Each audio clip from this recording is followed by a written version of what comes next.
Isaac's mom heard a voice from above. I still question your devotion to me. To prove your faith, I will ask one more thing of you. Yes, Lord, anything. Sacrifice your son Isaac. His knife from the kitchen trembled in fear. Scrambling around his room to find a hiding place, he noticed a trapdoor to the basement hidden under his rug. Burst through his door and threw himself down into the unknown depths below.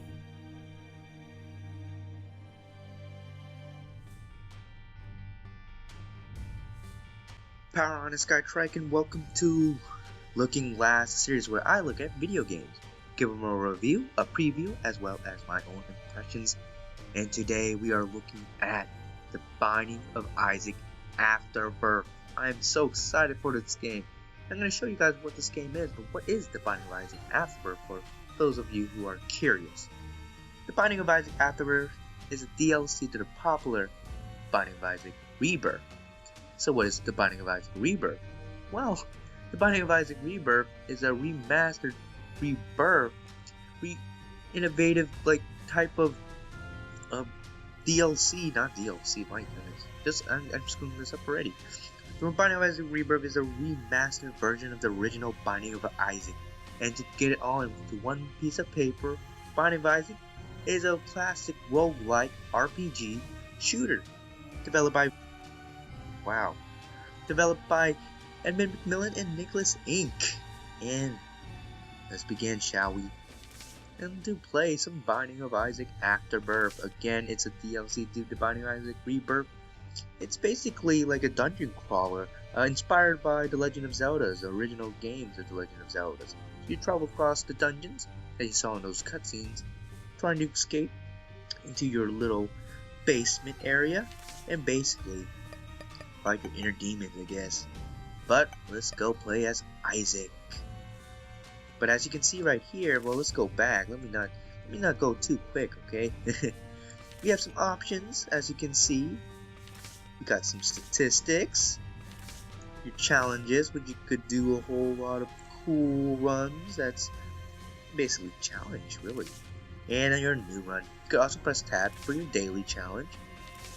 You could press new run. You could press tab again to input your seed, which is a 8-string character that you can randomly run a seed, basically. And so all items are the same on every seed, but room layouts might be a little bit different, as in dice rooms. We'll get into that a little bit later, but they are all about characters.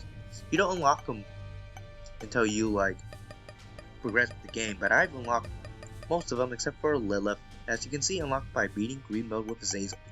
And so what the Binding of Isaac Afterbirth has to offer is new items, new synergies and item combinations in the Binding of Isaac Rebirth, as well as new modes, a new mode called Greed Mode, which basically you go buy stuff or items from the shop, and also clearing through waves. And so let's see what the Binding of Isaac is. Just the normal ones. We'll do harder though, because it's the same thing but harder. Yeah. Let's play Isaac, our average, standard, awesome character. Look at him. He's right here in all his aliases. Let's go, Isaac. Get in the box. So with the Binding of Isaac Afterbirth, we have newer maps like the Burning Basement, which is amazing. Holding tab allows you to see this.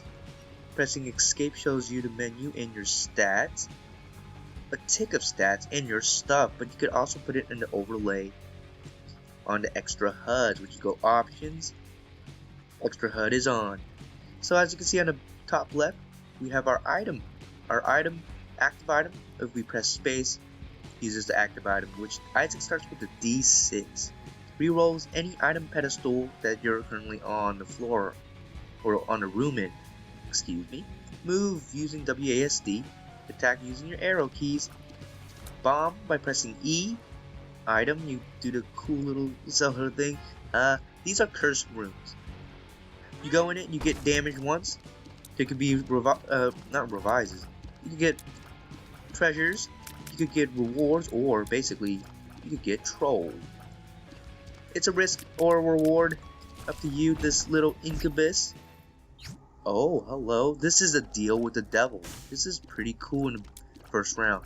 Deals with the devil, I'll talk about briefly. Basically, if you don't take any red heart damage on the second floor, uh-oh, hello. I had to go offline. Be right back.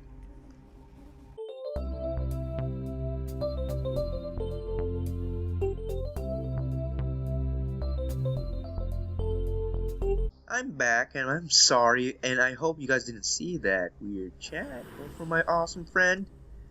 But hey, you live some, you learn some. I don't know what I was going for there, but as the Binding of Isaac, as you can see, every room we cleared enemies. Oh, I almost got hit. I better be careful. As you know, I'm notoriously bad at video games. So basically, deal with the devil. You trade in your hearts for an item. Deal with the devil. You have deal with the devil precedent after you take an item from the deal with the devil. If you don't take any, you could get a chance to get a deal with the angel.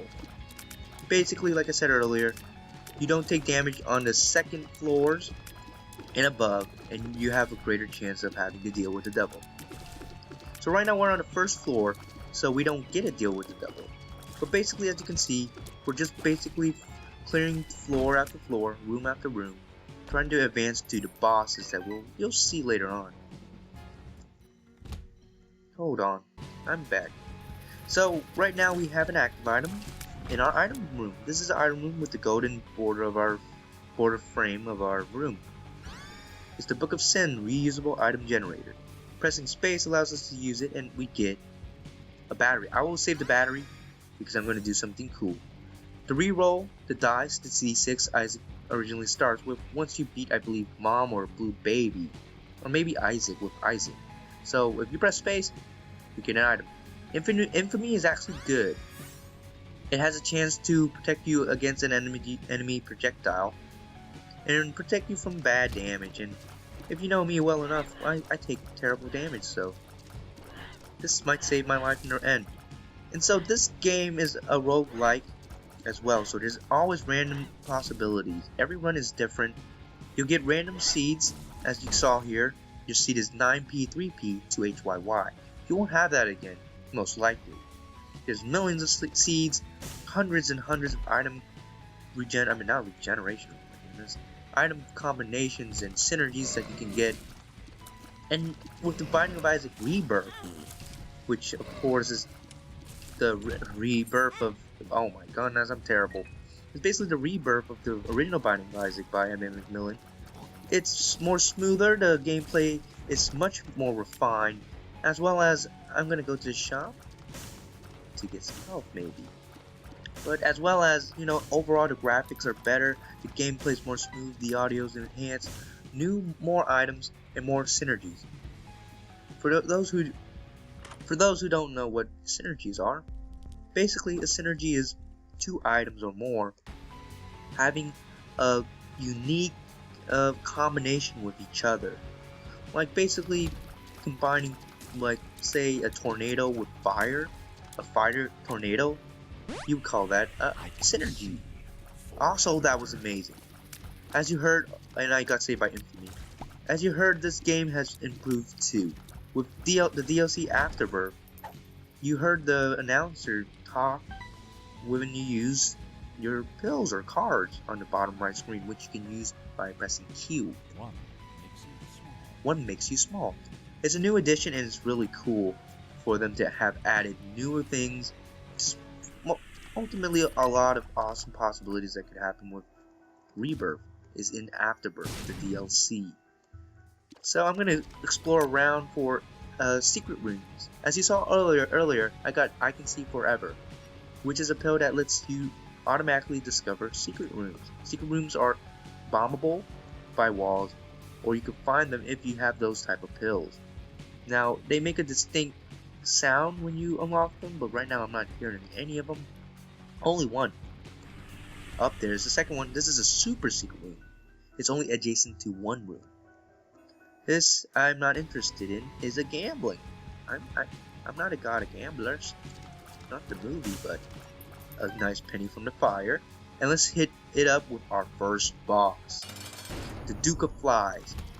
A really simple boss from Rebirth. I believe He was in the original Binding of Isaac, the vanilla version.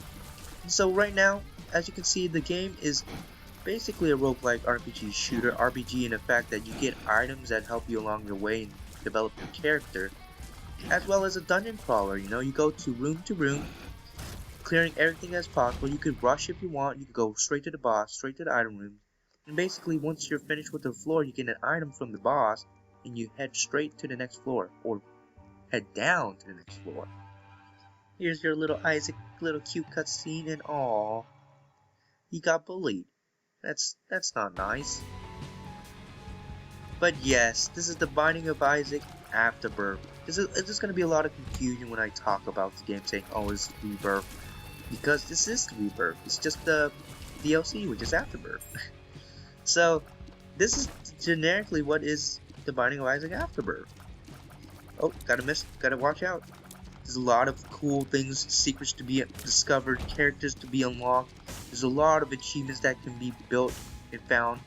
But now I think it's the time, as you've seen the gameplay and kind of the general mechanic of it. I haven't really explained it all, but this is pretty much all it. Let's go with the criticisms. I know I like doing the pro criticisms, but I don't really like the comments. So what do I have to say with the Binding of Isaac? Binding of Isaac Rebirth and Afterbirth. Let's start with the pros, of course.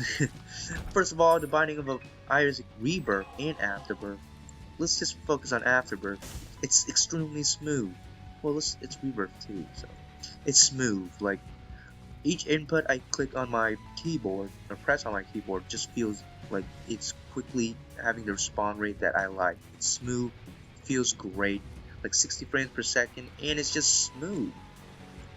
Next up is the audio. It just sounds amazing. The music, the sound, like you hear there, some bombs as you heard earlier. I almost walked into that fire. Try to troll me, Nicalis, or Tyrone, or Edmund McMillen. I think it's Tyrone. Who knows? I don't know who most of the developers are, but I know Edmund McMillen was the one responsible for this awesome game, just like Super Meat Boy. So we're gonna pop this open with a bomb. This is a bombable chest. So basically your goal, as you saw, was to, I don't know if I could really show it, but is to get to the end. There's many endings. You get to Mom in the beginning, then you get to, I believe, Isaac, then Blue Baby, or Mom. Well, first of all, let me rephrase that. You go to Mom, pick up the Polaroid. You go up to the cathedral, fight Isaac, go to the chest to fight Blue Baby. If you have key pieces, you fight the ultimate boss, Mega Satan. If you take the the negative in the Mom fight and go down to Shoal, you'll fight Satan himself. And then you'll go down to Dark Room, and you'll fight the Lamb. This rock right here, as you can see, is a marked rock or tinted rock. It has goodies in it, so you should bomb it every time you have the chance to. Usually it has a soul heart or spirit heart, and it just protects your red heart lives. So basically the game, the Rebirth also, Afterbirth, oh my goodness, you see there? Afterbirth also has new bosses, like Greed Mode has a new boss called Ultra Greed, and in Afterbirth it has a newer boss called the Hush. It's this big blue blob of, I'm not sure what it is actually. But let's go with another pro. Basically, I've gone through the cons. What am I talking about? I have not gone through the cons yet. But this game, of course, the audio, the visual, just the gameplay overall feels amazing. Just awesome. Another thing, another pro, is that this game is just amazing. Like, the randomness, the roguelike elements of this game. It's just reminiscent of the inspiration of League of Legends. Not League of what? Don't quote me on anything. That's what I said in many of my episodes of Let's Plays. Don't quote me on anything, but let me rephrase all of this. This game just gives its inspiration from Legend of Zelda, and just with its own unique twist and biblical sense. It feels amazing. The lore is funny, as well as, sad, if you want to think about it that way too. Not only that, it just feels good. It's a roguelike, so every run is always different. It's like Nuclear Throne, you're never going to have the same run and with tons and tons and tons of items, this game is just gonna be great. So just because of the various selections and the combinations, the plethora of items, this game, that just makes the game better, in my opinion. And just to see the cool combinations and synergies that can happen within the game, the struggle with the fights to be overpowered, and you see that happens, you know, that's the Binding of Isaac for you. Awesome. Got some items and a deal with the devil. Krampus. Ah! I got hit. So, what do I want to say about the cons? I feel like I haven't gone through all the pros, but I want to say that this game is just a level. I absolutely adore it. The community is awesome. The players who play this game, absolutely amazing. I could say a lot of things, but right now my brain is like, what else did I want to say about Binding of Isaac Afterbirth? The new stuff, the new rooms, everything, the items, new items, balances, you know. They fixed the game where like Lilith has been nerfed a little bit. Well, her item boxes. Lilith is a new character, of course, but it's just a pro in general. This game's a pro, I would say, but that's a little biased for me. So let's get on with the cons, I think. The cons is this game, if you're impatient, well then, I'm sorry. Because there are seeds that will kill you upon arrival. You'll have basically bad damage, absolutely piss poor, terrible damage, making the room, like, say this, take minutes and minutes. And you might just say, I can't take it anymore. This run is terrible. You can hold R to restart though. So that's not a whole big deal. Also, holding control drops your items.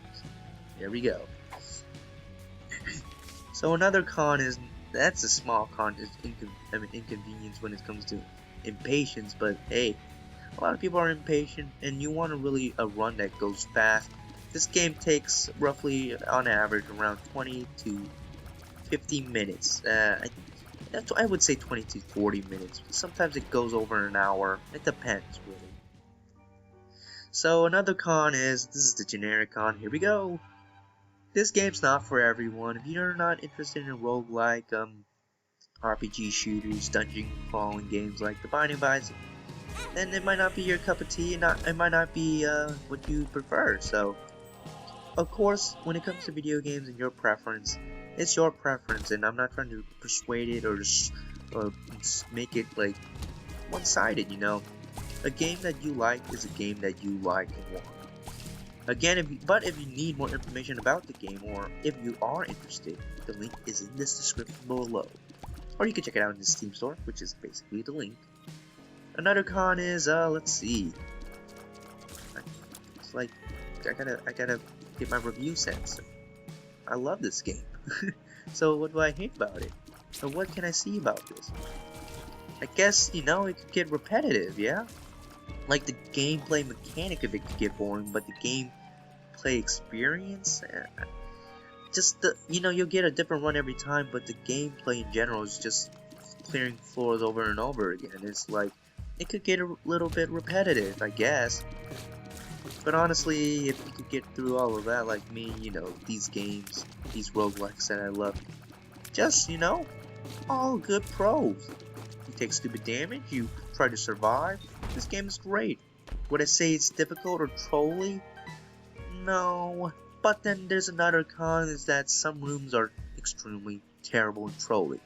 One room that I could think of the top of my head is in the womb, which is the later level along the lines of Binding of Isaac. I got saved by infamy again. Is 4 turret eyes, laser eyes. They shoot at you, but they roll around. They rotate clockwise, and basically they're 4 very strong gravity wells. These gravity wells suck you towards the gravity, and basically they're mom hands as well. So basically, if you're slow, you're dead. You're either gonna get hit by the lasers, or you're gonna get killed, or grabbed by mom, and that will restart you in the other room you were in. And if you don't have, like, say, that's the only path you have to take, and you can never get past it, then that's just like that room, man. It could be a game ender. And no one likes losing, right? Not a whole lot of people like losing. I don't like losing in a Binding of Isaac, but if I do, then I don't mind because I suck at games. Like, as you can see right there, I'm just absolutely taking the damage like I want to get damage. Like, I'm not trying to focus on not taking damage. Infamy saved me a lot of times from bullets, which is an item, which is the math that is damage reduction. I guess another thing is that another con is the items is not straightforward. It doesn't tell you what it is. But in a sense, as a pro, it makes you wonder, what is this item? What does it do? It makes you explore. It makes you think a little outside the box, saying, what item is this? Like, what does this do? Challenge up? What does that mean? Does it get harder? More like if you know, or you check the wiki because you're not that into the game to really go forward for that. It spawns a higher chance of more champion monsters, which is different color monsters. That's key. Opens all doors. I will re-roll this to Brother Bobber. Oh my gosh. That's just not good. He's a familiar or a little baby that follows you and shoots with you, but he's really not good. He's really bad. So it's a pro and a con if you really want to know what your items do. If you really want to know how much the item has in terms of like damage. You really want to give the legitimate statistics, you know. But you can check that on the wiki. Did I say wiki?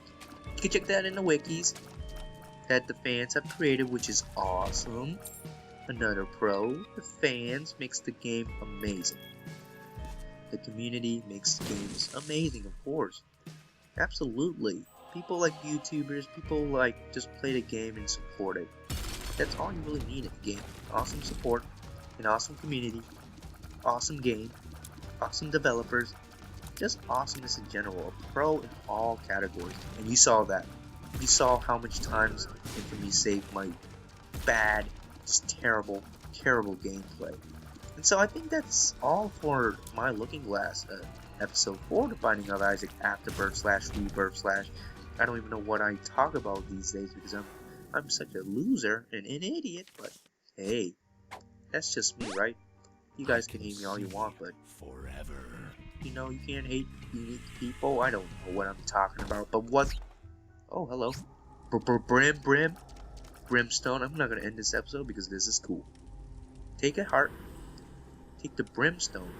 And what does brimstone do, you might ask? It's a beam. A laser of destruction. Look at that. It's awesome. I love this game. Just the synergies that could spawn that can just come from this game is just amazing. Absolutely amazing. I love this game. Being so awesome. Look at this. I'm gonna go to the next floor, but I think I should end this episode. But after all of this review, you know, I know it was, if I didn't cover any pros or cons that you might have had, and you know, I do apologize. I mean, there's another con that some people have is the daily. The scoring system is not really based on time, but on your item consumption, the room, the exploration bonus. But basically, that's not really much to complain about. I like it. So, what does SkyTryke have to say about all of this? What does SkyTryke have to give to the Binding of Isaac Afterbirth? Well, you deserve an official SkyTryke because this game is freaking awesome. Go check it out. Links in the description below on Steam. Basically, the Binding of Isaac. Again, if I haven't clarified it, because I'm terrible at commentary and reviews and everything in general. The Binding of Isaac is a roguelike RPG shooter, a dungeon crawler, an awesome game that's awesome, and more awesome. You just can't get more awesome than that. Good on the developers, good on Edmund McMillen, good on Nicalis Inc. And I'm sorry that I said Lambert earlier because I'm an idiot and I cross words like Freudian slips and all that crazy nonsense, but you expect people can't be perfect all the time, right? And by perfect, I wish I really did this perfectly, but yeah, but it's just like my Binding of Isaac gameplay. It's not going to be perfect. It's going to be absolutely boom terrible. But I hope you guys enjoyed this episode of Looking Glass. I do apologize again if I have not clearly reviewed the game or really told you really what it is. But through the gameplay, I hope that it shows you what the game is kind of about. And really, I do hope that I covered a lot of the aspects of it. I have not really gone through the dailies or read mode, and I apologize for that too, you know. There's a lot of times where I feel like I'm rushing things, but I do try to improve, and I hope I do. And I do hope you guys enjoyed this episode. And thank you guys for watching. You know what to do. If you want to see more in the future, subscribe. You could like, comment, favorite, share. You know what to do. And you know you guys are unique people. Do whatever you want. You know the drill. Oh, this is SkyTryke. Powering off. Instead of being negative, how about this? Someone's feeding, the team doesn't look so good, everybody's fed. You're gonna say, guys, I know everybody seems fed, I know we've lost our lanes and gameplay wasn't so well off, but I feel we can do it, no matter what, we got this. Look at us. They are fed, but they're fed, they're getting coffee. We could get them, look at them.